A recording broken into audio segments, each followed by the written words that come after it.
everyone. Good morning from Bangladesh. Welcoming all to the session of Adaptation Technology and Food Security and Agriculture.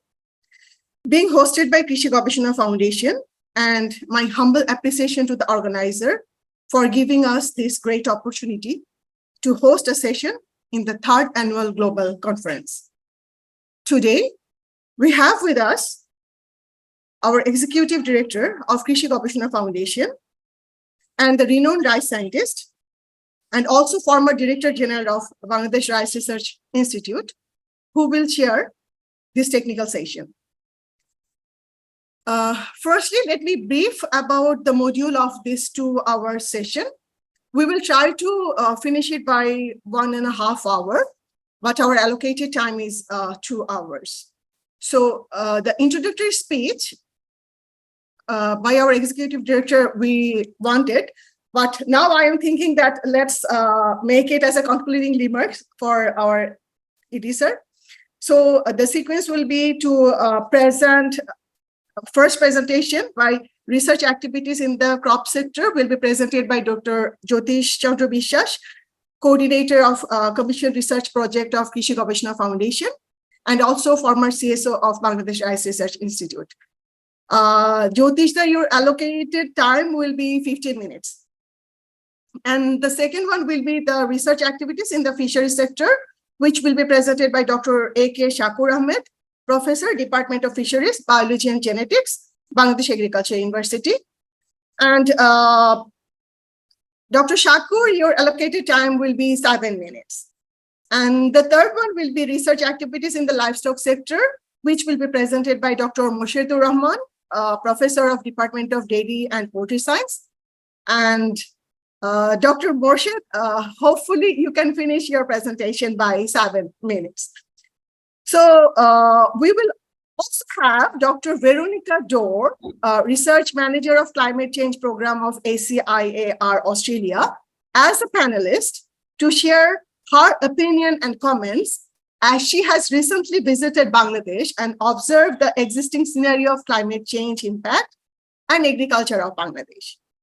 We will also have Professor Dr. Salimul Haq sir, the director of ICAD, as panelist to share his opinion and comments on our ongoing research activities. Sir will join us soon.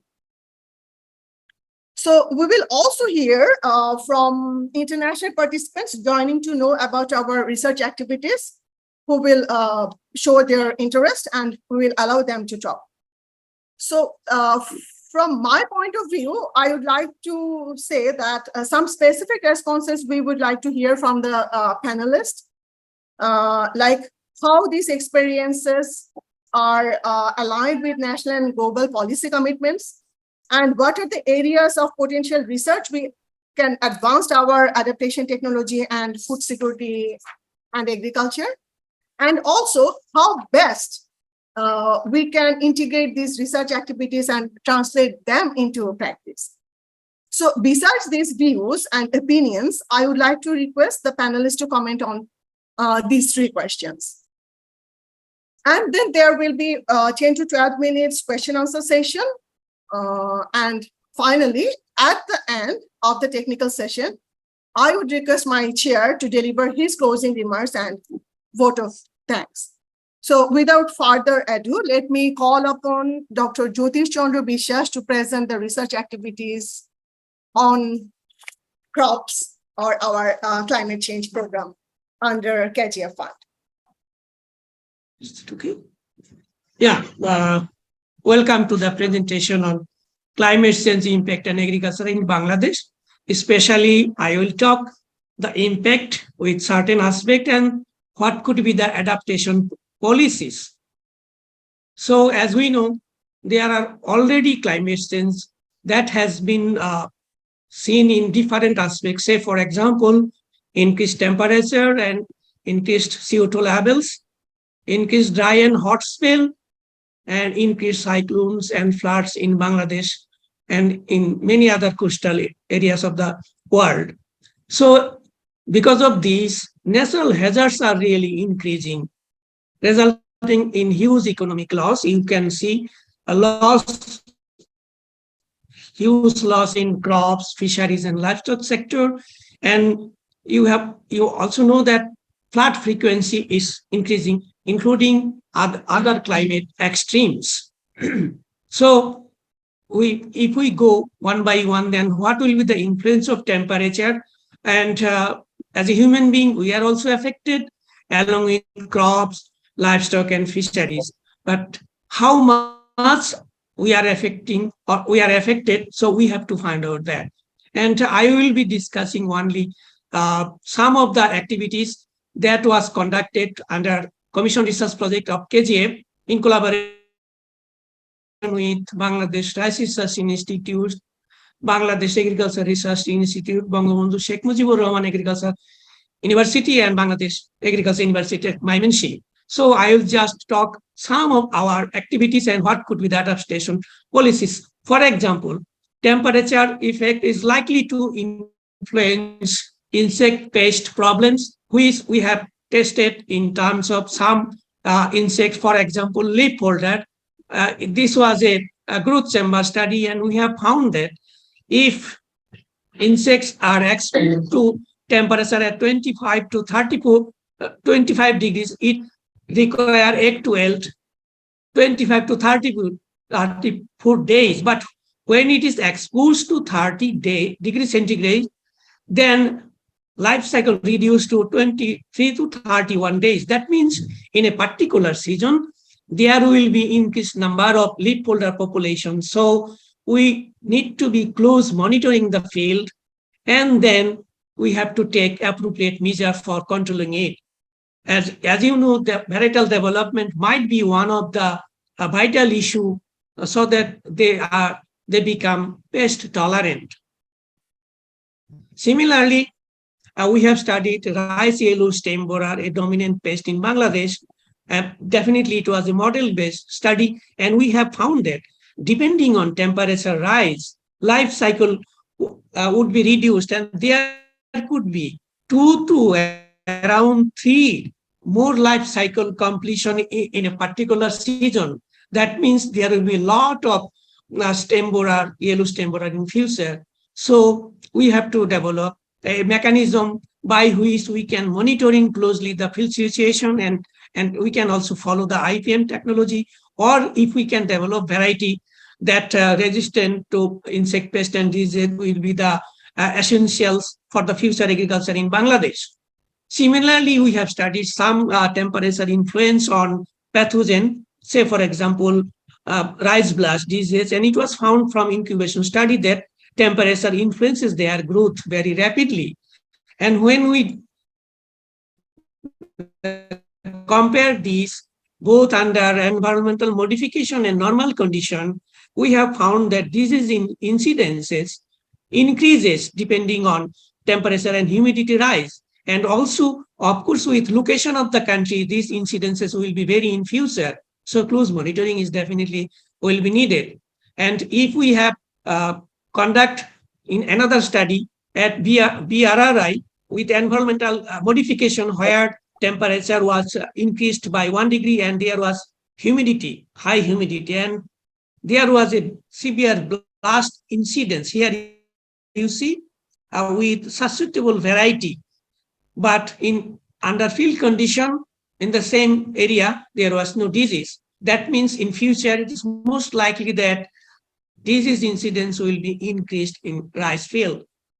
So what could be the adaptation options? Actually, we have tried to screen some of the varieties, say for example, Bidan 28, 29, 33, Bidan 63, Bidan 64, and others. Among them, Bidan 33 and Bidan 74 showed very resistant to neck blast and leaf blast diseases. So varieties like this type of characters will be needed in future so that less prevalence of diseases take place. So varietal selection definitely would be very much essential. Moreover, disease resistance variety might be needed in future. So breeder have to consider this issue. And then effect of temperature and elevated carbon dioxide, how it influences under field and net house condition, and we have found that actually when environment is modified, that means a little increase in temperature and humidity, then disease incidence increases. So growing resistant variety, shifting planting time, and following IPM might be the desirable step in future agriculture. And how it happens with the temperature versus crop growth. So actually, we have studied in the growth chamber, especially with Britain 29, and we have found that if young seedlings are grown below 10 degrees centigrade, then there are a lot of physiological changes. That means chlorophyll and carotenoid content damages. Sorry.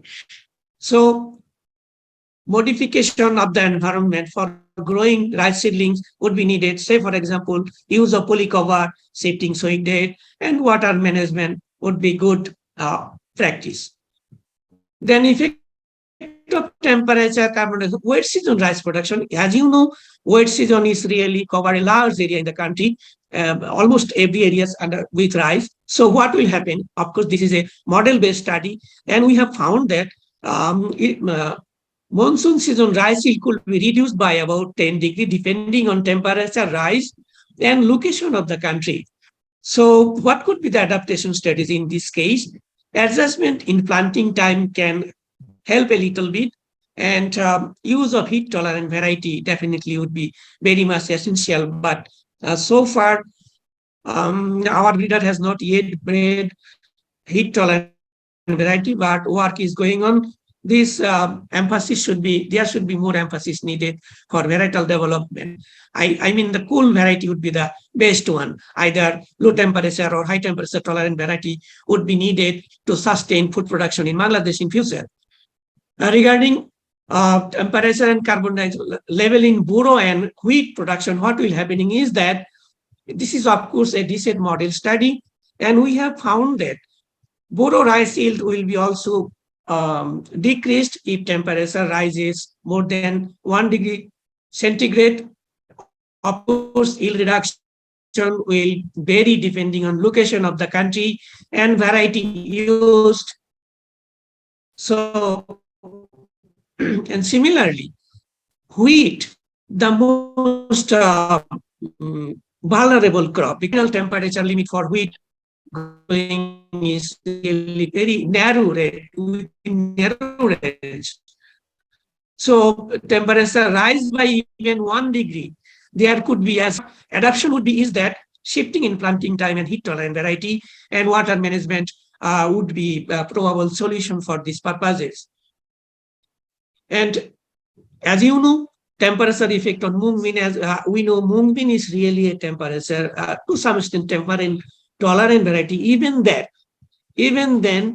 there will be some loss of mung bean. We have found this with APSIM model study, and in that case, early sowing would minimize yield reduction. So this is with temperature and carbon dioxide effect on crops.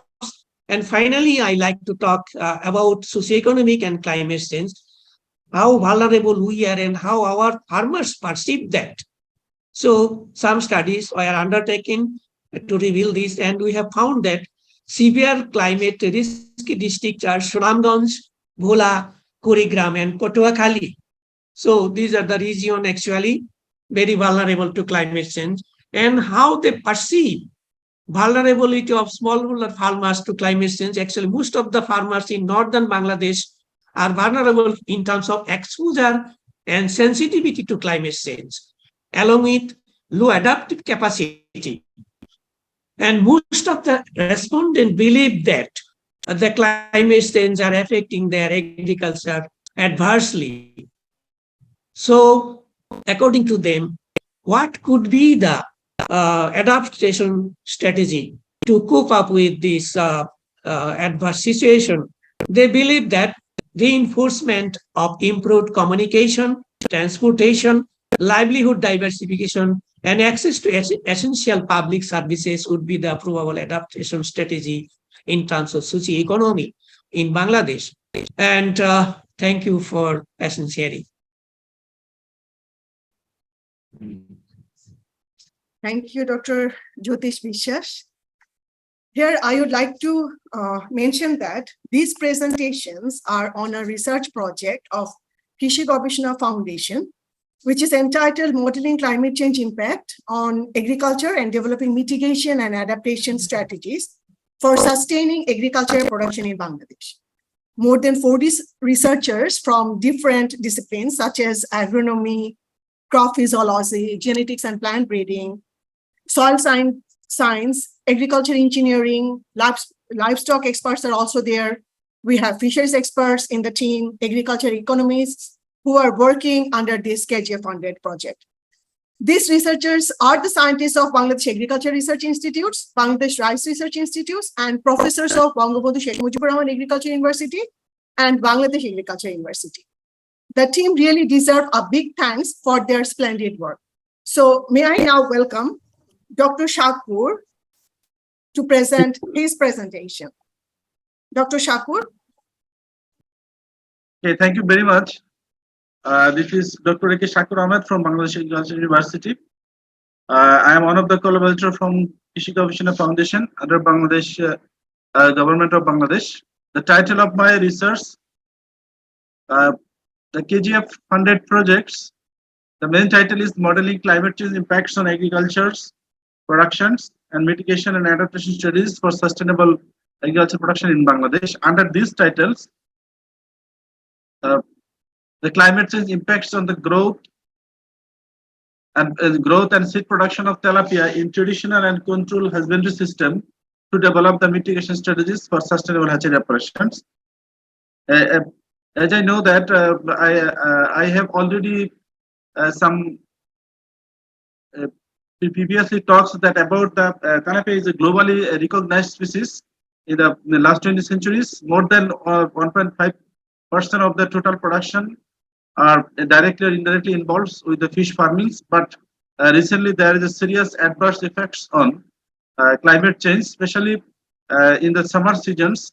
In the subcontinent regions, the tilapia production has severely decreased due to the adverse effect of temperatures, natural and unbalanced urbanization, industrialization. So there are lots of factors to impacts the fish production, especially tilapia production is vulnerably affected by the climate change. So that changing temperature which broadly impacts on the fisheries and aquaculture in Bangladesh. Therefore, the tilapia breeding is almost closed in summers due to the abrupt change of temperatures. As well as our fish farmers get only the one crops from the tilapia fish. But we are the climate scientists try to stress the breeding cycle of tilapia, as well as try to control the climate parameters, also the water quality parameters, and also some other important factors, even like some important climate control or mitigation measures, or some we are going to apply some technical approach how to control the fish breeding, especially in tilapia. In other, besides tilapia, we are also trying to set some experiments on native species, Heteropnestis fossilis, that is Asian catfish. Locally we call it shing or shing fish, but shingi mach. As well as we also execute our another experiments on Pangasius hypophthalmus. We have chosen only 3 species for our climate experiments. Actually, my research on the design from not similar to the crop sectors, even in the livestock, but the allocated design experiments, we have designed the 5 objectives. I just tell about the objective number 1 is to assess the stakeholder perceptions, and the second one is the existing hatchery operating systems in terms of the water quality parameters, plankton abundance, and so on.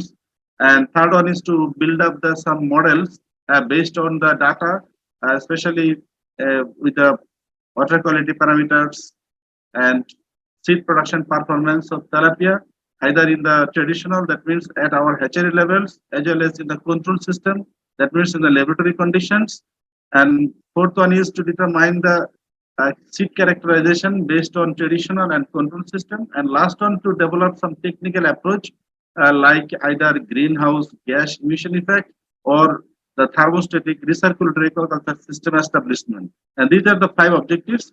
So based on these 5 objectives, because I have the large number of slides, I will go first. And this is our experimental site. And you can see the experimental designs. Here is the treatment 1 and treatment 2. Treatment 1 is a traditional hatchery system, that means in the hatchery level in Bangladesh, and treatment 2 is control system. Totally here is the climate we can control here. All kinds of parameters need to be controlled, and I will try in future. But at the present context, I purchased the instruments from Japan and in our laboratory, and we have here ammonia, temperatures, pH, and TDS, and these are the factors can be controlled in my laboratory. That is the treatment system 2, and this is the experiment 1 according to objective 1, the development of knowledge-based systems, and this is the survey system of research. Actually, the survey has been conducted in the Mamishing regions. Under this survey system, we have collected the data, and we have performed some statistical experiments, and then developed the important scenario how our farmers, especially they are related to fish cultures, affected seriously with the climate change.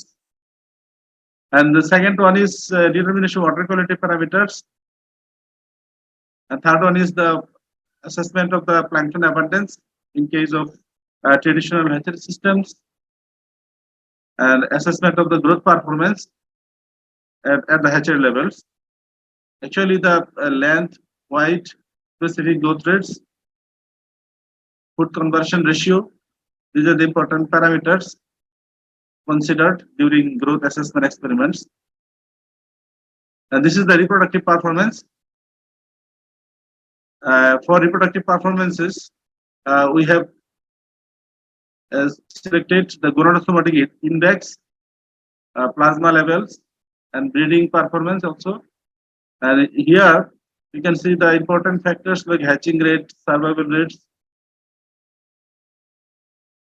Under this objective 2, the important parameters like embryonic and larval developments. As you know that the post-embryonic and post-larval developments seriously affected after the hatching, because the climate change, especially the temperature, has simultaneous and tremendous effects on the embryo and larvae. That's why this part is very crucial as in case of fish, because fish is a poikilothermic animals. They cannot control their body temperatures, but the environmental temperatures when fluctuated, as also the fish body temperature fluctuated. That's why there are some correlations. For these reasons, we have tested the embryo and larva, especially during early life stage, to control their body physiology. That's why the control temperature is important to determine whether climate has effect on the fish physiology. And this is the climate control lab. Under this lab, we have conducted this experiment. And experiment 3, this is actually the practicing the ERIMA model to whether the tilapia production increasing or static after the data collections, especially the water quality parameters, growth performance of tilapia at the traditional levels, and we have practiced the ERIMA model. And for ERIMA model developments, we have already developed the collaboration with the Center for Fisheries and Aquaculture in UK, that is CIFAS, from the with the research Richard Hill, and he has already visited our laboratory. And this is actually the dynamic model to forecast the actual scenario of tilapia production in Bangladesh, and this is accomplished by identifying the with the autoreactively feeds and forecast of tilapia productions. The data was collected from the FRSS and also the regional weather stations. And now this is the progress of my research. And actually, you can see this is the steep plot based on the survey-based results, whether our farmers seriously affected by climate change. And this is, you can see the different factors, including climate change, hampered during the uh, 13 upajalas in Mymensingh districts. So among 13 upajalas in Mymensingh districts, the fish farmers, they told us they are seriously affected by the temperatures. In case of fish, the fish gonad and also their metabolisms, also their growth is seriously affected and seriously indirectly related with the climate change. Actually, regression model showed that the entire erratic rainfalls, high temperatures, high solar radiation significantly influenced the hatchery owner perception of climate change. The PCA result also showed the brood fish is correlated with the temperatures. The first PCA confirmed the impacts of climate change on the fish growth. Fish hatchery operators are severe. And from the first objectives, we have already published our research papers from the Hellenic journals, and another one also published from the MDBA Fishes journals.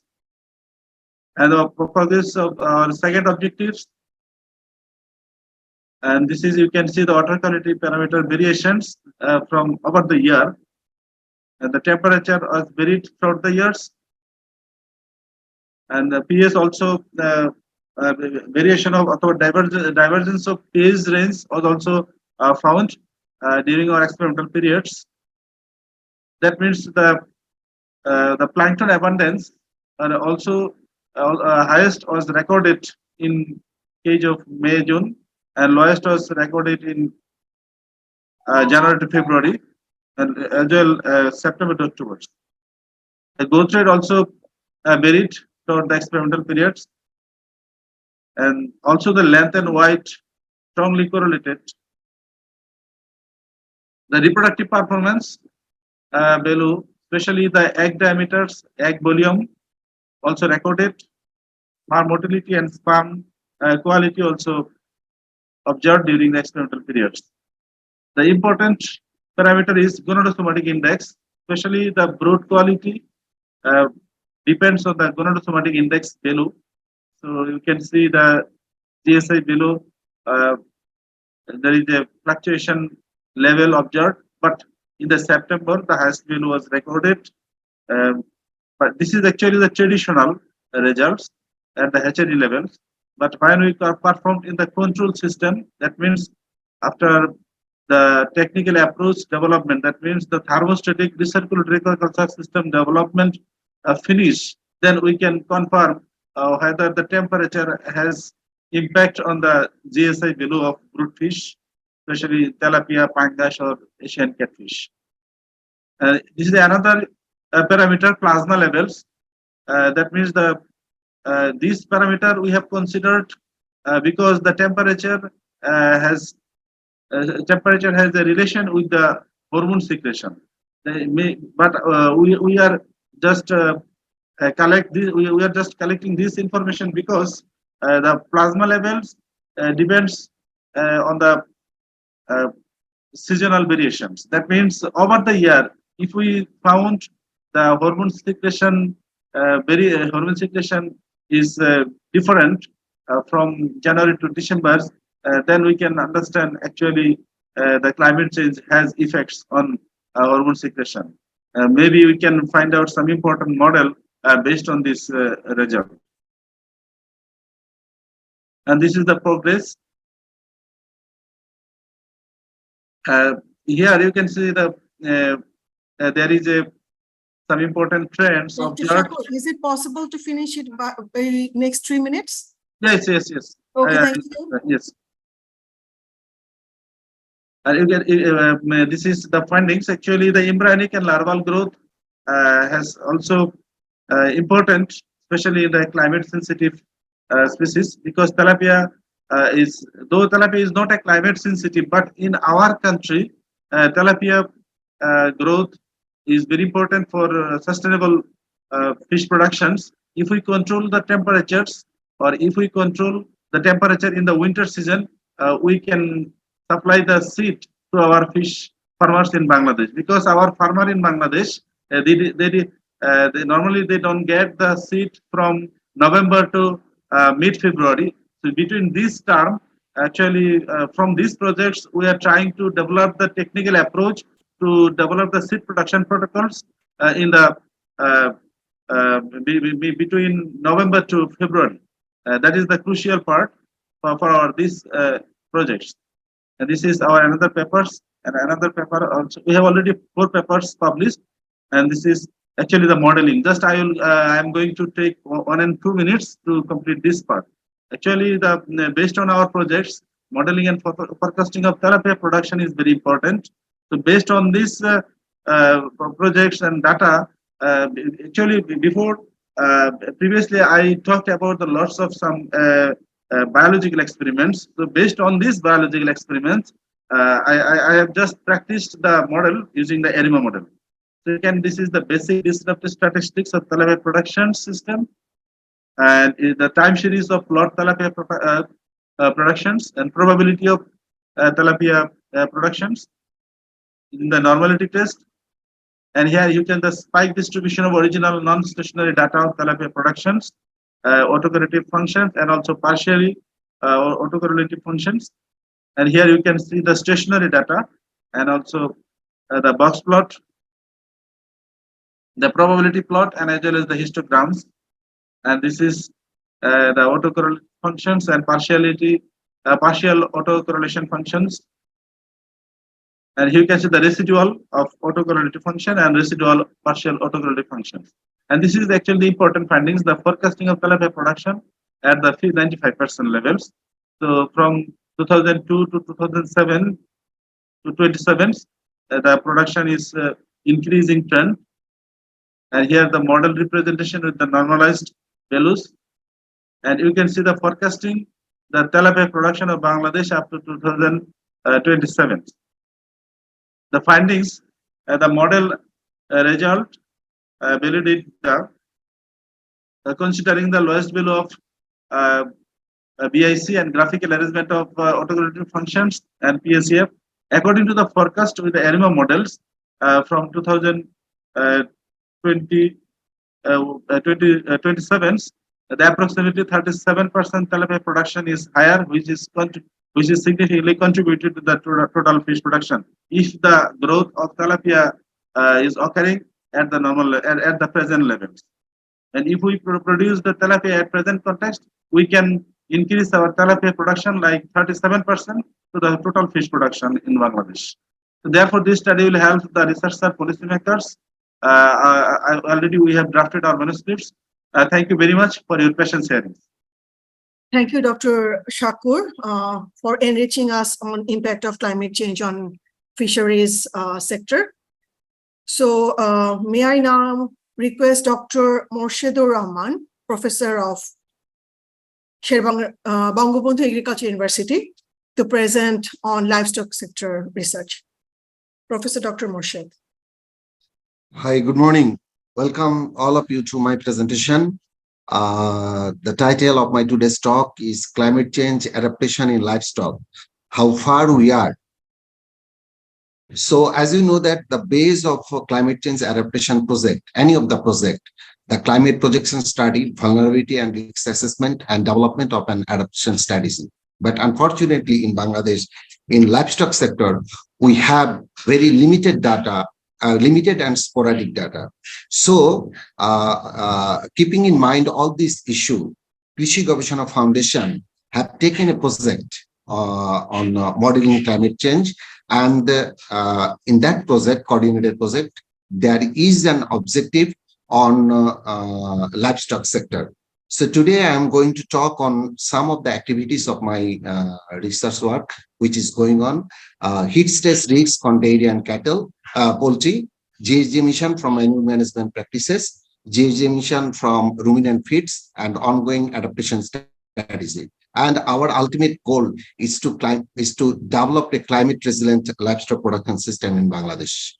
So if you look at climate change and livestock, So there is a reciprocal relationship. As you can see in the left-sided picture, the climate change adversely affect the livestock, and livestock also adversely affect the climate change. And if you see the due to climate change, so increase of temperature, and due to livestock actually also increasing the carbon dioxide, methane, and nitrous oxide. So here the point is increase of temperature, and that is the global warming and causing one of the effect, heat stress, not only in animal or birds and also in humans. So if you have a look, there are lots of negative effect on heat stress on the animal derived food products, for example, milk, egg, and meat. So how we can understand the effect of heat stress on milk, meat, and egg production? So one is to observe the heat stress in an environmentally controlled chamber. We say climatic chamber.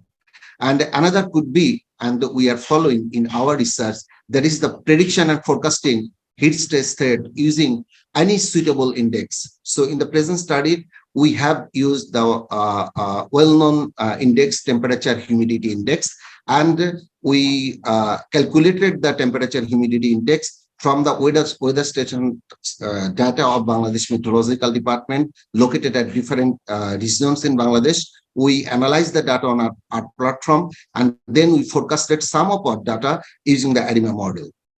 So here the development of climate change chamber for heat stress study. This is the first time in Bangladesh we have developed a climate chamber for poultry and as well as dairy. We can see here, and we have developed a customized and low cost and IoT based climatic chamber.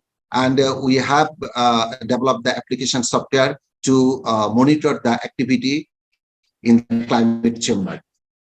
So first I will talk about our findings on poultry. As you know that poultry industry is the leading cheap animal protein industry in Bangladesh. And if you look at this graph, during the last decade, Bangladesh has tremendous development in egg and meat production. Actually, this meat, actually we achieved the sufficiency in meat. Actually, that is from broiler meat, chicken meat.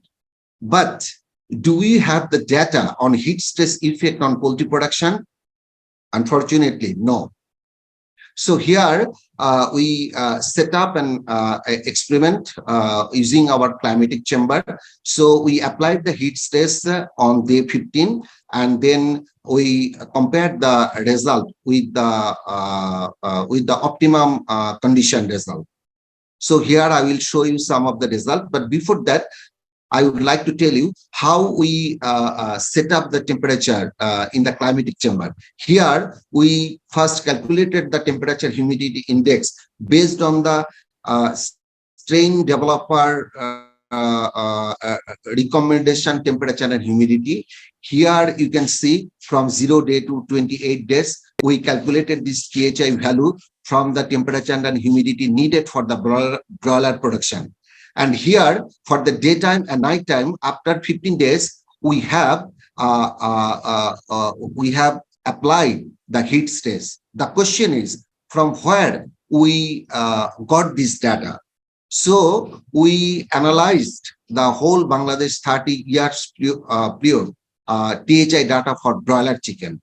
And here you can see, we observed that the month June is the hottest month. And here is the periodic variation of the month June for 30 years period.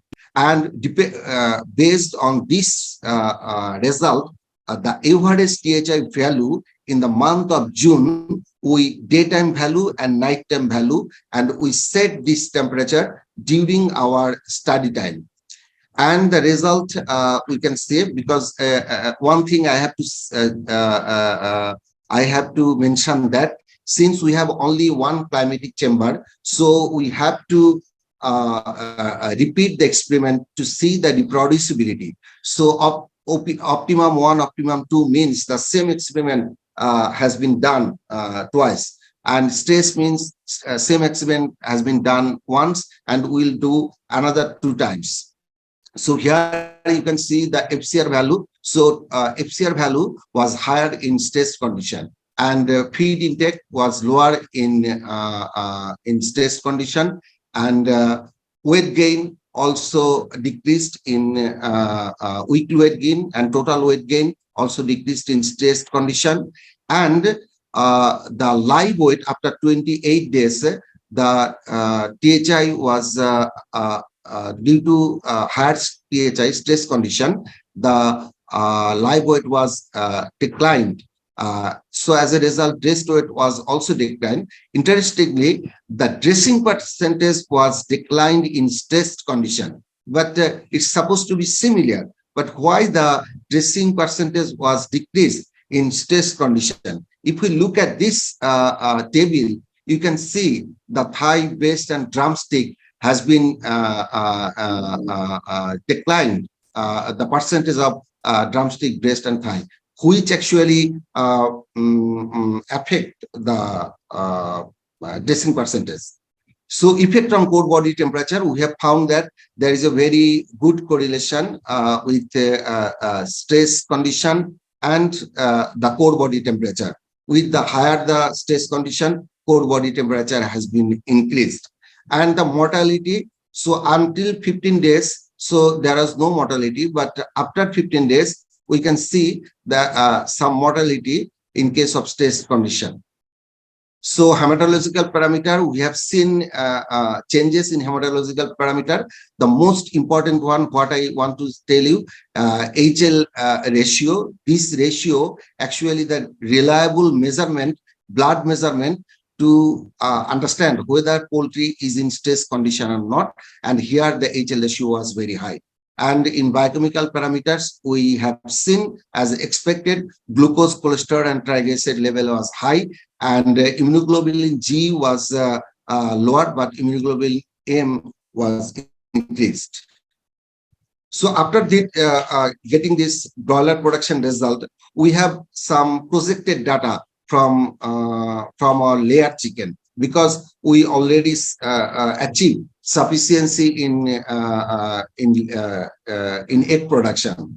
So you can see we analyze this one THI based analysis, and daytime THI and nighttime THI. In case of daytime THI, if you look here, during pre-monsoon and monsoon, all over the Bangladesh under heat stress condition, and some region was highly heat stress condition, supposed to be. And if we consider the THI value, considering the maximum temperature and humidity of the day, then the situation was very alarming. And if we see the nighttime THI, if you can see the pre-monsoon and monsoon and post-monsoon, if we consider the average THI, so so in monsoon, still they are moderately heat stress. But at night time, even though if we consider the maximum THI, that is maximum temperature and humidity, the nighttime condition also very stressed. May I have a water? And accordingly, we forecasted the heat stress condition in layer chicken using the IRMA model. I am not going to explain this one due to time. And heat stress effect of dairy cattle in one district of Bangladesh, Gazipur district. Here we also found that the month June is the hottest month and coolest month is the January. And here is the periodic variation of THI during the month of June and January. And then we found that if you see the picture, the upper picture, you can see in January compared to January to June, so milk production was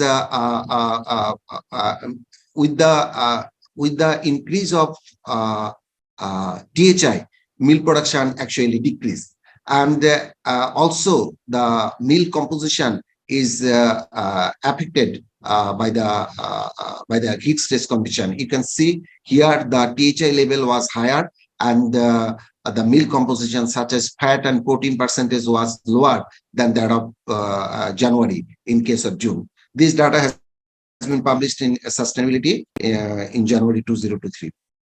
So here the understanding the GHG emission from livestock. So for this reason, we studied on manure associated management GHG emission in Bangladesh using the survey data and cool farm tool.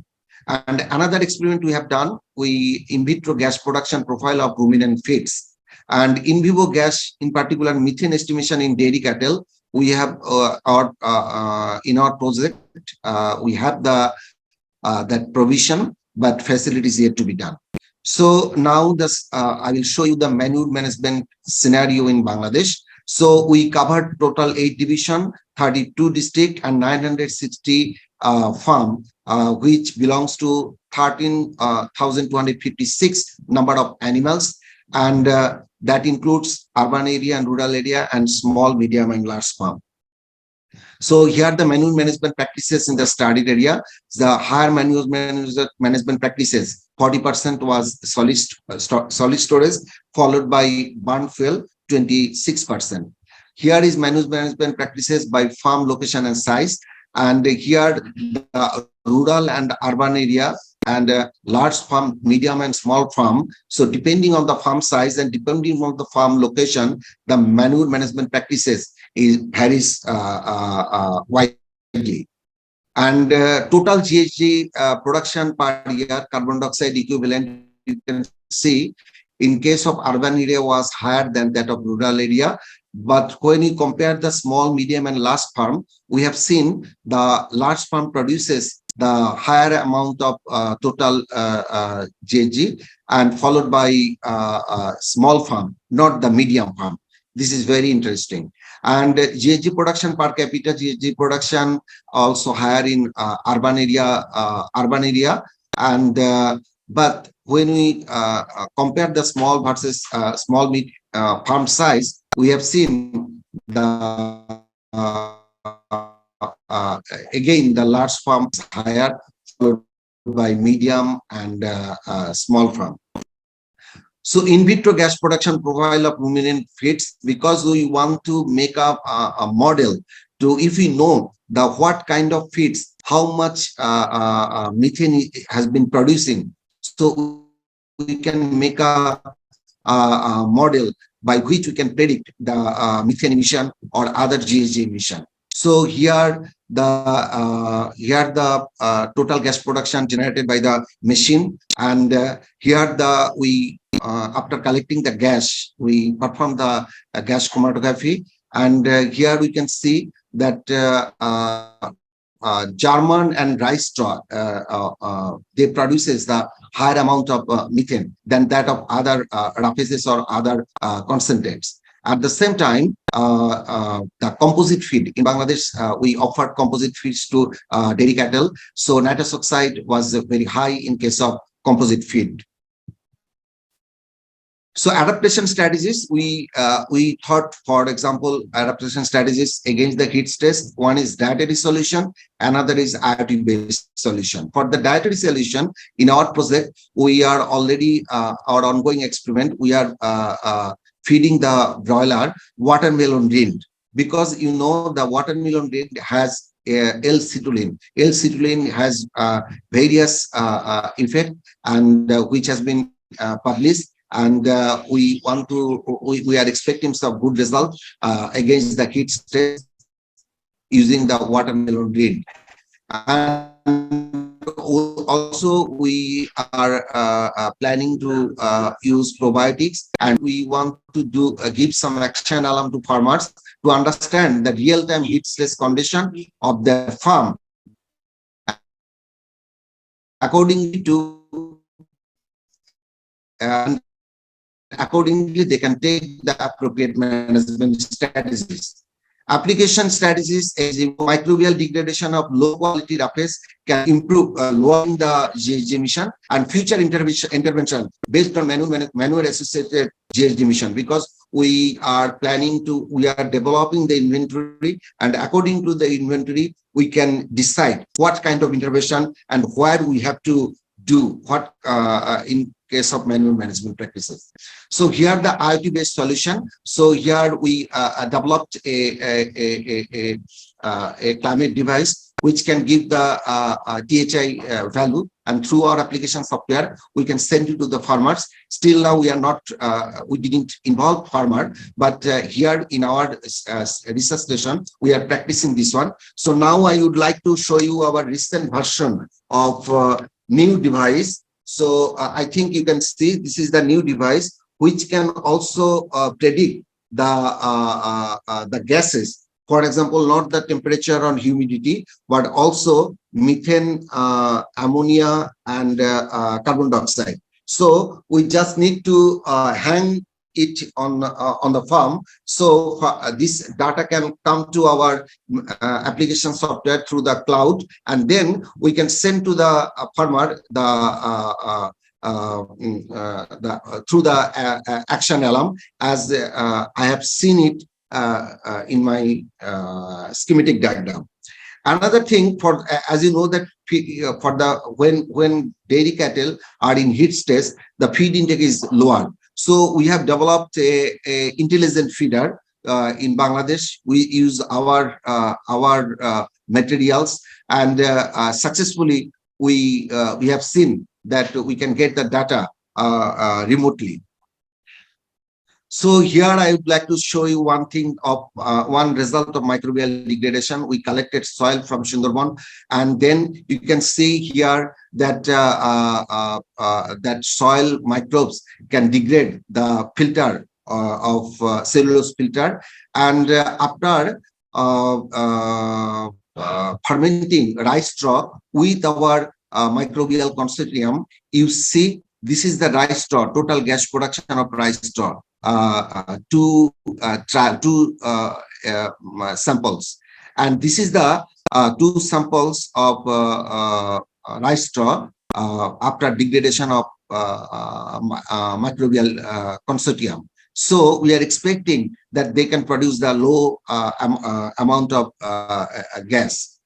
And here is mitigation of manure management system. So as I have shown you the manure management system, so just I want to show you here that if we can, for example, if we can 50% reduce the existing liquid storage condition, and if you can increase the 10 times biogas production, then we can reduce the manure associated GHG production in our study area 13.5%.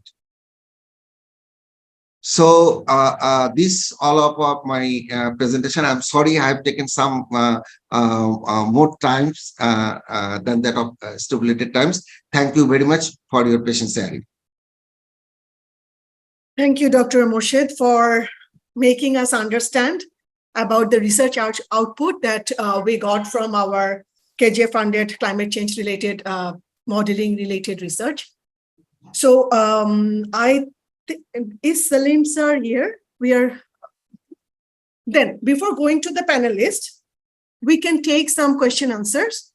I can see one question in chat box. The question is, the question is asked by Aline Mohana, that will changing to a plant-based diet be effective in mitigating the effects of climate change? Yeah, could you please, will changing to a plant-based diet be effective in mitigating the effects of climate change?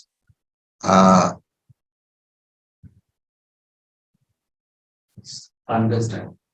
Yeah.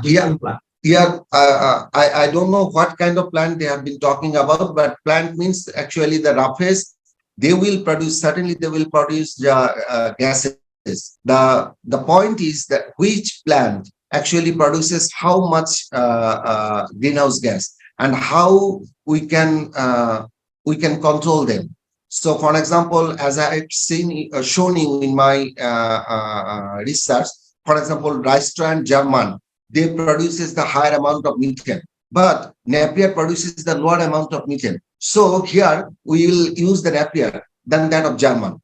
So that's the because this is the cow's nature, dairy cattle's nature, ruminants' nature. They will produce the gases. Gases is important. The question is what kind of feed you will select. So you have to have a library. So if you have a library, then you can select. Okay, I will select this one. From my part, a plant-based diet for the human. If we consider diet for the human, we take a lot of type of food, plant-based, animal-based, fish-based, right? So if we take less meat, that means we have to produce less number of animals. If less number of animals is produced, definitely there will be reduction of greenhouse gas emission. So dietary change definitely can change greenhouse gas emission pattern, but food habit, to change food habit is really very, very difficult task. Thank you. Thank you. Jibun sir, do you want to comment on this question? Sir, unmute yourself and then talk. Now it's working. Can you hear me? Yes, we can, sir. So regarding this question, maybe there are some works is going on under the care of KGF from the researchers of BAU. The plant-based diet could change the emission of gas, but I don't think without plant can we go? Can we survive? Maybe this kind of question is sometimes a little bit difficult. Maybe our researcher might be in a little bit they'll feel a little bit embarrassing to us, because without plant, without animal, we cannot sustain. But the answer is how much we could adjust with the environment, with the situations. That should, maybe research is going on in that directions. So we have to think, we have to eat on a plant, we have to eat on animal, we have to sustain on those things. And at the same time, we have to find the way how to sustain, how to adjust, how minimum damage we could incur to the Mother Earth. That should be our way. That's all from my side. Thank you, sir. So we have Selim sir with us. But before going to Selim sir, may I invite Dr. Veronica Dorr, Research Manager of Climate Change Program, ACIR Australia, as a panelist to share your opinion and comments, as you have recently visited Bangladesh and observes our existing scenario on climate change impact and the agriculture of Bangladesh. So, Dr. Veronica. Thank you so much, Dr. Akhtar, and good morning to colleagues in Bangladesh. Good afternoon here from Australia. So I'm really pleased to be invited to join this discussion today. I really enjoyed the talks. So the first thing I would like to reflect on is it's wonderful actually to see the depth of research happening to understand the precise nature of the impacts of climate change, because it is too easy for people to say everything is climate change, and then to jump to solutions that actually aren't targeting the real nature of the impacts, the real nature of the problem. And the type of research that we've heard from today is invaluable for being able to really target the adaptation approaches and the mitigation approaches. So we heard it in the conversation just then. We hear a lot about shifting to a plant-based diet, but frankly, as Professor Dr. Rahman so carefully said, actually, it's all about the details. It isn't such a simple solution. And so the type of research that's happening on the technical side in Bangladesh right now is absolutely vital and very much on the leading edge. There's, that's very much work that is still ongoing here in Australia as well. I guess one of the things I would then like to reflect on is having this session within the context of the Gobeshona Global Conference with a strong focus on locally led adaptation makes me reflect a little bit on what are the new collaborations that technical researchers might need so that all of this research can make a difference to people in the long run? And the studies that we've heard today have been wonderful collaborations between different types of technical researchers. And then we have a wide array of different types of technical researchers sharing their work today to give us that sort of picture across the agriculture sector, which is vital. But then how do we put potential adaptation actions into practice? How do we get creative enough with adaptation actions? So that's one of the things that's been on my mind and on the mind of the Australian Centre for International Agricultural Research, for a couple of reasons. So one is that even knowing the detailed impacts, sometimes we need to be able to think quite creatively about what the responses are to those. So things like heat stress, there are certain kind of technical options that we might think of initially, but they may be quite expensive. They might be quite difficult for a small scale farmer to implement.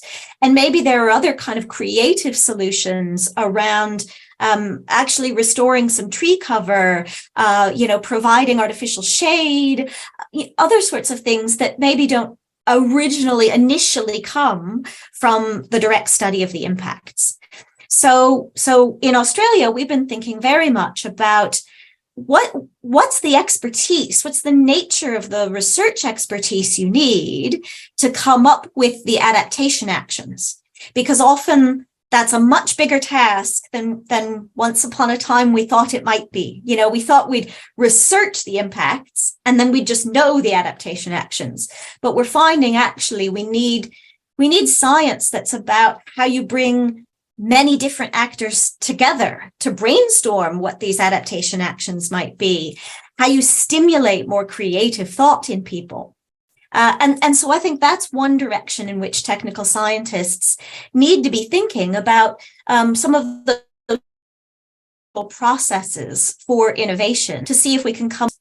That said, a lot of what you guys have talked about today, there is research, there are great ideas for adaptation options, but very often we see that rolling out in terms of real world on ground change very, very slowly.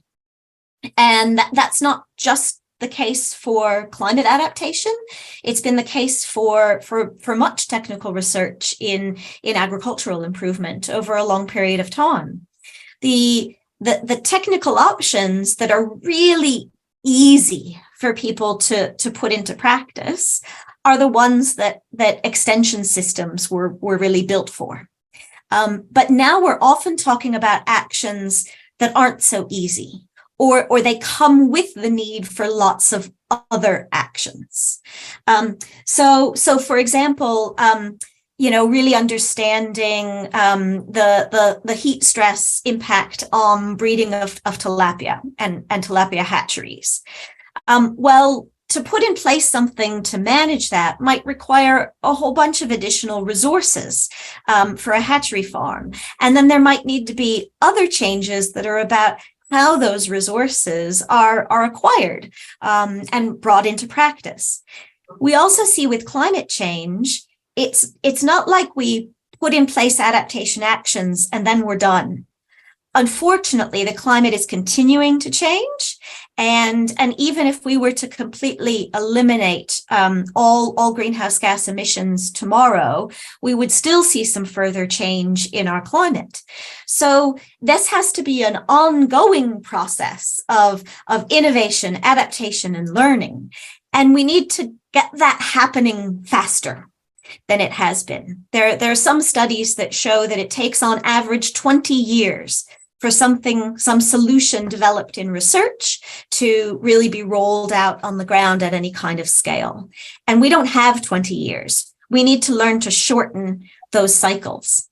So that's an area where technical scientists, and again, probably different types of social scientists, really need to collaborate to figure out that feedback loop, how we come up with a range of technical options, understand what can work on the ground in real farming situations, that's socially acceptable, culturally acceptable, economically feasible in terms of labor, all of those other sorts of parameters. And then there might have to be a bit of back and forth as well. And oftentimes what we see, certainly in Australia, is that actually one change has to turn into a package of changes, a whole suite of adaptation options that are about changing the enabling environment, as well as the technology, as well as the access to resources, all of those things at once. And so it requires a new set of collaborations, a new way of sharing with other researchers, of understanding to speak the language of other researchers and to communicate your own work in a way that's really understandable to those who come from different disciplines. So that's a lot of what we're thinking about is how do we form those relationships so that the great technical real difference on the ground. When I was recently in Bangladesh, you notice driving around, there are trial sites and demonstration plots absolutely everywhere. But then you visit everyday farms that aren't necessarily the hosts of those sites, and you don't see the same innovations rolling out on those farms. And that's what we'd like to see.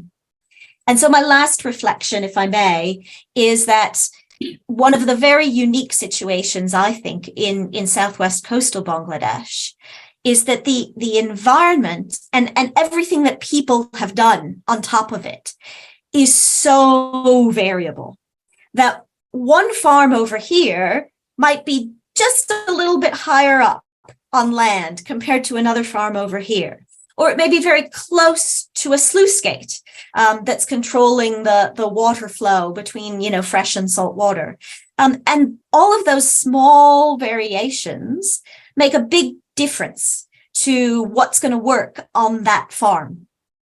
And that also means that our traditional ways of thinking, we come up with one great technical solution, we roll it out through an agriculture extension system, across millions of farmers. That's not going to work. We actually really need those farmers on the ground to be collaborating with the technical scientists.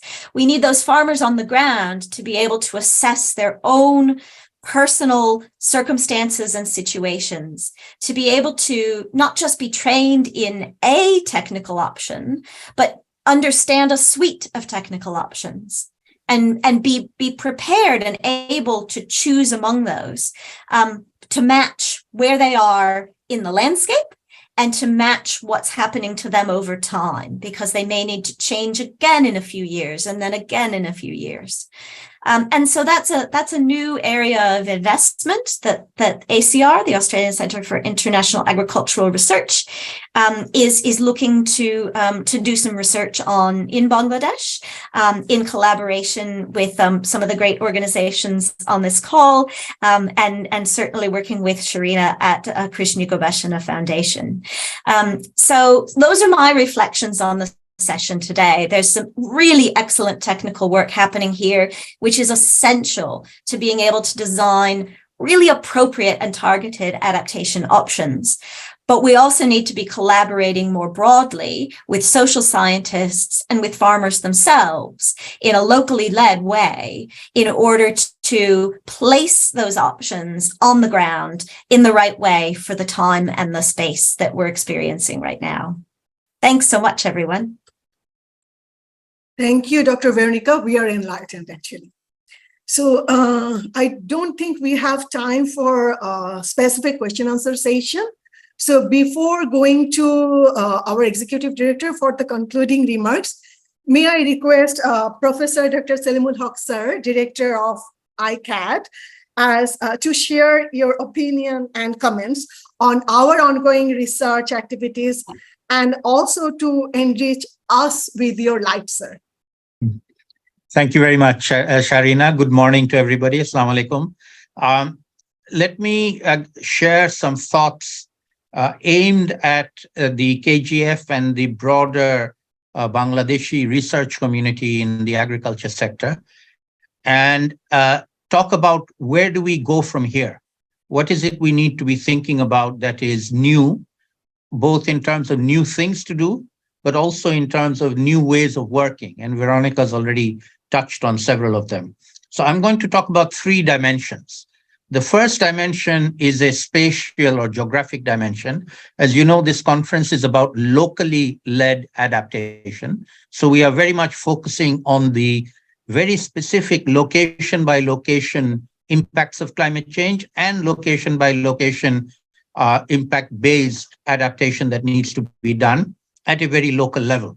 But climate change is a global phenomenon. So we have to think beyond the local to the national, but beyond the national to the global. And there are 2 senses in which we need to take global into account. One is global climate models. What are they telling us about potential future impacts? To a large extent, we have understood this. We are improving our knowledge of those models, downscaling them, and using that information in our future research modeling and research investments. But also, as Veronica just mentioned, even farmer to farmer, Bangladeshi farmer to Australian farmer, there is a lot of potential for sharing knowledge, not of the specific technologies, but of the ways of working, of how to incorporate climate information into business as usual. Because climate previously was not part of business as usual. It is a new phenomenon. It brings uncertainty, it brings risk. We need to be aware of that. We need to find ways in which to deal with it. So that's one new dimension that all our researchers, who are very good researchers, now need to also take into account and bring into their further research. So the geographic scale, local to national to global. The second scale is the time scale. Again, we are used to dealing with disasters, with short-term hazards, whether it be heat, whether it be floods, whether it be salinity intrusion, and tackling those, coming up with technologies and ways of working to deal with them. That is obviously essential and remains a priority. But we now also have to think about the longer time scale. Is the intervention that we are proposing today to solve today's problem going to last for tomorrow and day after tomorrow or the day after that? And the answer to that quite often is no. It might work today, but it may not be suitable for the future. So we have to think beyond today.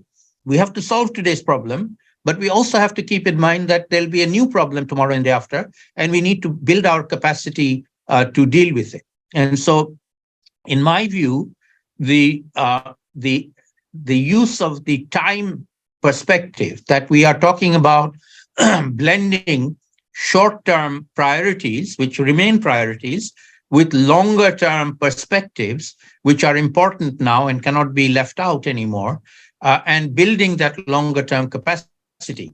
And to me, the number one priority then becomes, for that particular perspective, capacity building of our farmers, and particularly of the research community next generation.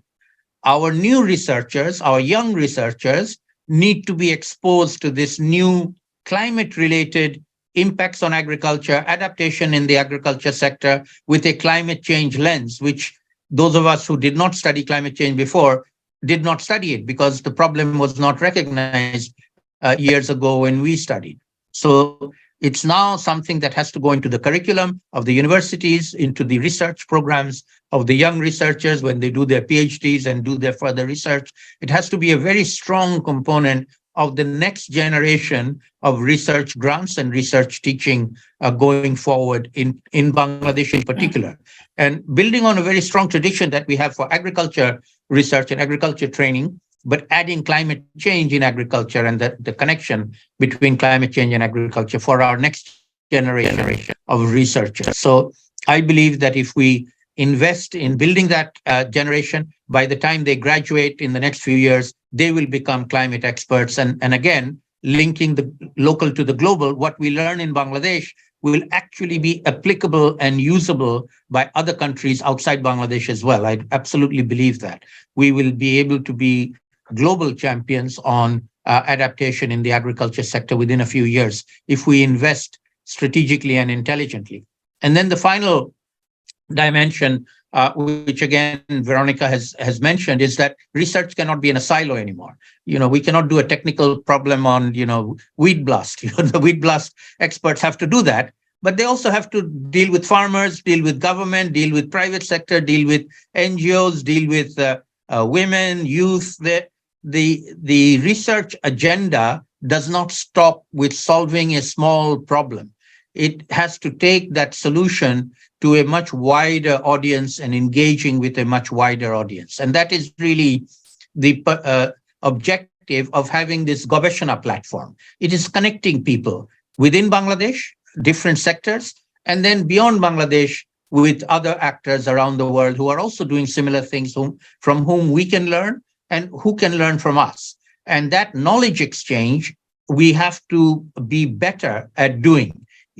We have to go beyond the narrow solution to a narrow problem, to a broader solution, to a broader set of problems, where we, with the knowledge of the small problem or the part of the problem, have to engage with the other parts of the system that have to be involved in a larger solution. We have to be involved with telling government, telling extension officers, telling farmers, bringing others in. We cannot just do our own research and write our own papers and remain isolated anymore. So engaging with others, taking a long-term perspective, and also connecting the local, the very specific to the national and the global. These are new ways of working, new ways of doing research, new ways of communicating research, new ways of engaging with different actors and stakeholders that I would urge all our excellent agriculture scientists in Bangladesh. I'm very proud of all of our scientists. We have done a great deal over the years, but we cannot sit and rest on our laurels. We're going to have to rise up to this new challenge of climate change, and I'm sure we can do it if we work together strategically. And on behalf of my center and also on behalf of Gobeshona platform, I offer to have a follow-up discussion with you so that we can take forward some of these recommendations that have come out of this excellent session today. And thank you for inviting me to speak here as well. Over to you, Sharina.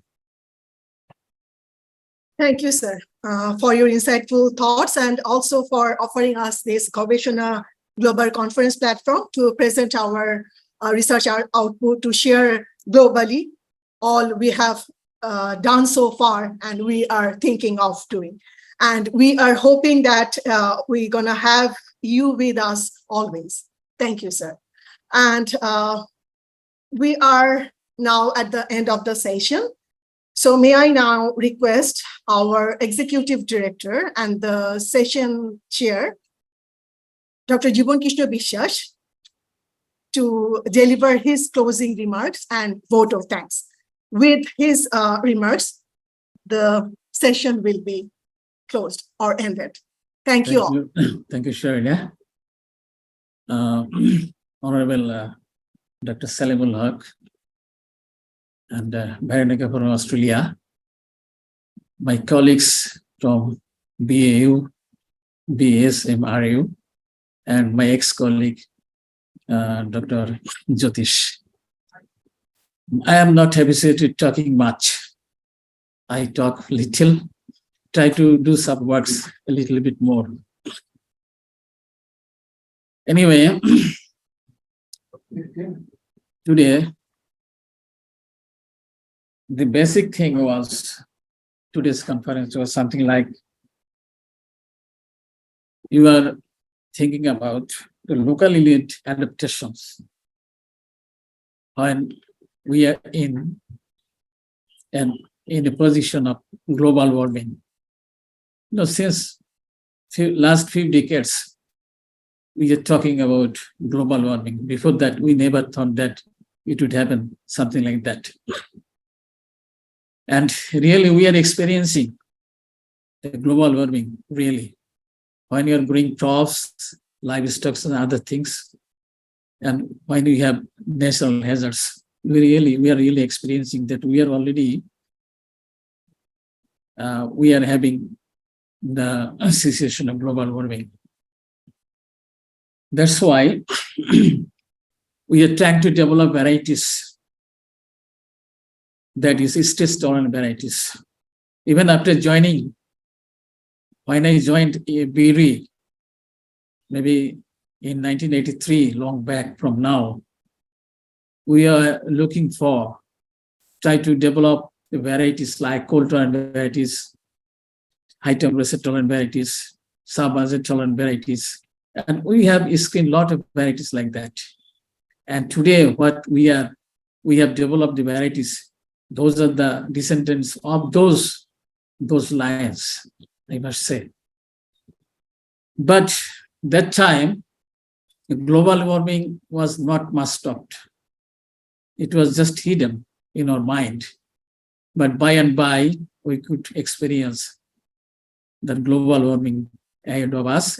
Not only ahead, we are within the global warming. So I have some experience on that. Maybe in 2007, one of my student who did his research work, a student from Buyet, and he did his research work on the impact of climate change on our Boro rice productions. And from that thesis, research works, I have some experience also that throughout the Bangladesh, there will be increase of temperature. At the same time, there will be increase of rainfall, but rainfall will be not on time. But even not the temperature always will increase, but sometimes in the cooler month, the temperature will decrease also. And in that study, that was based on research, so far I remember, modeling study, of course. We could know that the growth yield of the varieties like BRRI 28 and 29, the highest performing varieties, so still now the yield would be just 50% by 2070. So can you imagine how we could survive after that? So therefore we have to develop varieties so that the yield could be maintained or sustained. So today, the presentation given by Dr. Jyotish is quite timely. And I think he has suggested some of the adaptation strategy from his studies. Yeah, we have to practice that one also. But I don't know how to. Veronica also mentioned that there are a lot of factors, maybe socially, maybe economically feasible. And from this study, I have some new experiences from my colleagues from BSMRU, as well as our BAU colleagues. This time, because before we didn't have any study on livestock and fisheries in Bangladesh. From our institute or foundation, that is KGF, we thought that we should have this kind of studies, so that we have given these projects. And I think within 2 or 3 years, it should not be finished.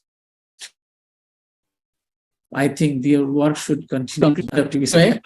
Whenever you think about adaptive strategy, most of the time we are thinking that we have to suggest or develop some of the adaptation strategy for the farmers.